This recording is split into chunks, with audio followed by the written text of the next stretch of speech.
विकी कौशल की दमदार छावा मूवी की कामयाबी ने बॉक्स ऑफिस के बहुत से रिकॉर्ड ध्वस्त कर दिए। इस फिल्म के जरिए मुगल बादशाह औरंगजेब की क्रूरता की दास्तां बहुत बारीकी से दर्शकों को दिखाई गई। इस फिल्म के जरिए हमने जाना कि जब संभाजी यानी छावा ने मराठा साम्राज्य की गद्दी संभाली तो उन्होंने औरंगजेब और मुगल शासन को नाको चने चबवा दिए।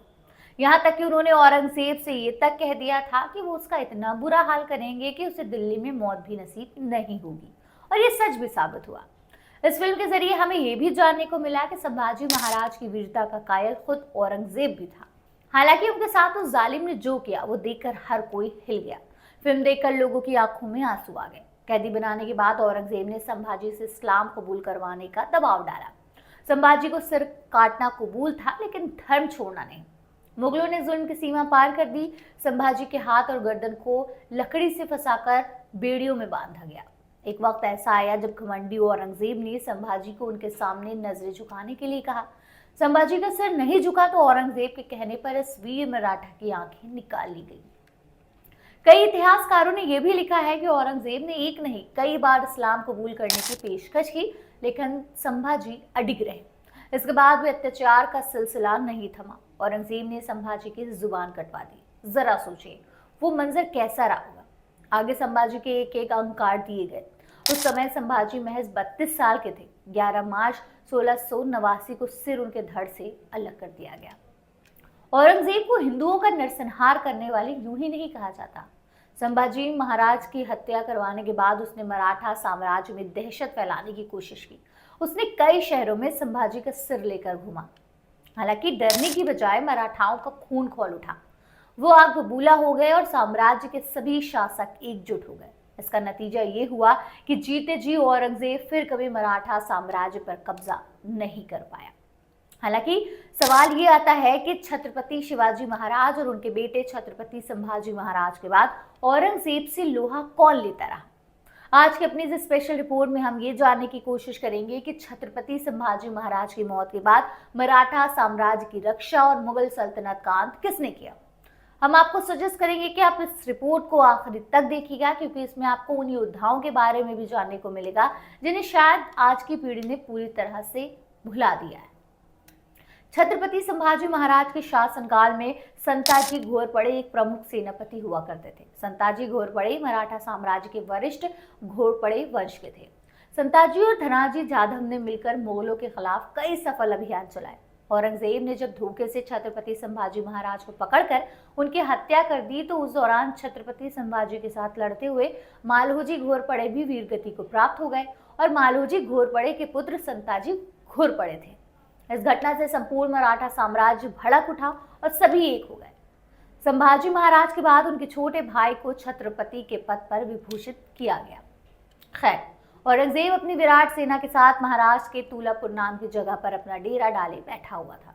तुलापुर में अचानक संताजी और धनाजी ने हमला कर दिया। गुरिल्ला युद्ध में पारंगत संताजी अपने मराठा वीरों के साथ औरंगजेब की सेना पर किसी घायल बाघ की तरह टूट पड़े। संताजी ने अपने साथियों के साथ जाकर मूली गाजर की तरह मुगलों को काटना शुरू कर दिया। तुलापुर में संताजी के मराठों के अचानक हमले से मुगल जोर जोर से चिल्लाने लगे। एक तरफ पूरी मुगल सेना औरंगजेब की जान बचाने में लगी थी तो दूसरी ओर मराठे मुगलियों की लाशों को ढेर लगा रहे थे। मराठे मुगल छावनी के अंदर घुस गए। इतना कत्लेआम हुआ कि औरंगजेब जैसे तैसे अपनी जान बचाकर भागा। मराठे औरंगजेब की छावनी के ऊपर लगे 2 सोने के कलश काटकर सिंहगढ़ किले को लौट आए। अगले दिन जब सुबह हुई तो औरंगजेब मुगलों की मौत का मंजर देखकर हैरान रह गया। इस घटना के बाद मुगलों और उनकी सेना में दहशत फैल गई।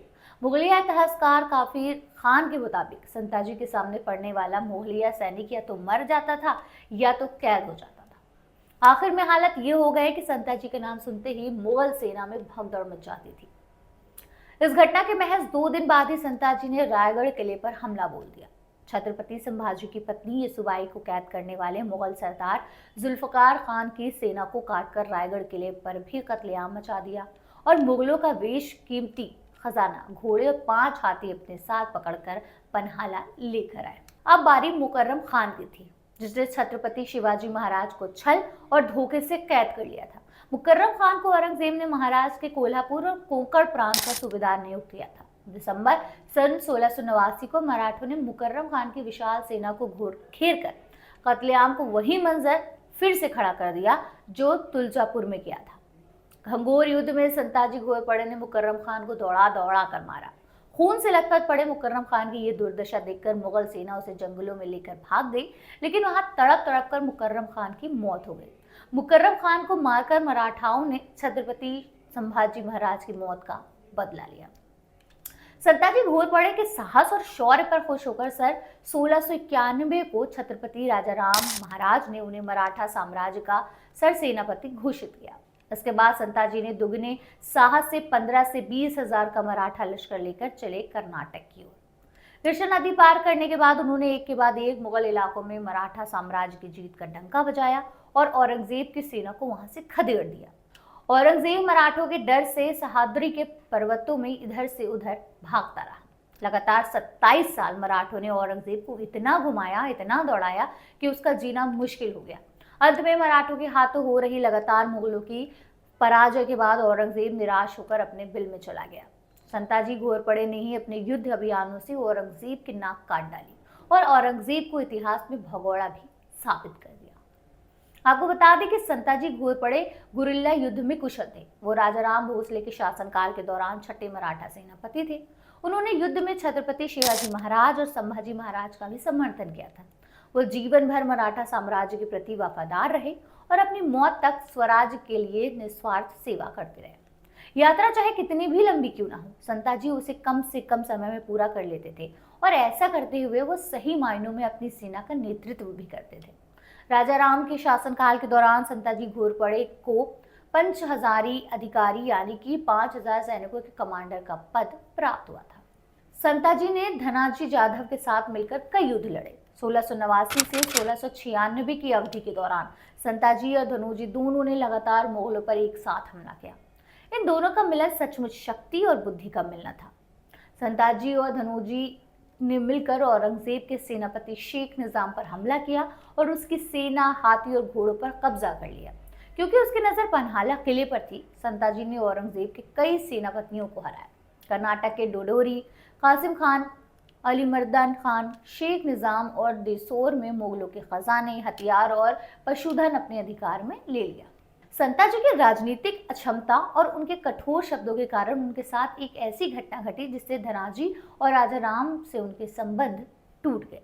एक बार जुंजी किले में राजाराम के साथ बातचीत करते समय संताजी ने उनसे कठोर शब्दों में कहा कि छत्रपतियों का अस्तित्व मेरे कारण है और मैं अपनी इच्छा अनुसार छत्रपतियों को बना या हटा सकता हूँ। इसके बाद धनजी को नया सेना प्रमुख बना दिया गया और ये जानकर संताजी और भी क्रोधित हो गए। राजाराम ने धनाजी को संताजी पर हमला करने का आदेश दिया। धनाजी युद्ध हार गए और भाग गए। इतना सब होने के बाद संताजी ने राजाराम को बंधक बना लिया और उससे कहा कि आज मैं आपका वफादार सिपाही हूँ। मेरा गुस्सा बस इतना था कि आप धनाजी को मेरे स्तर पर खड़ा कर रहे थे और उसकी मदद से जिंजी तक पहुंचने की कोशिश कर रहे थे। अब आप जो भी कहोगे मैं वही करूंगा।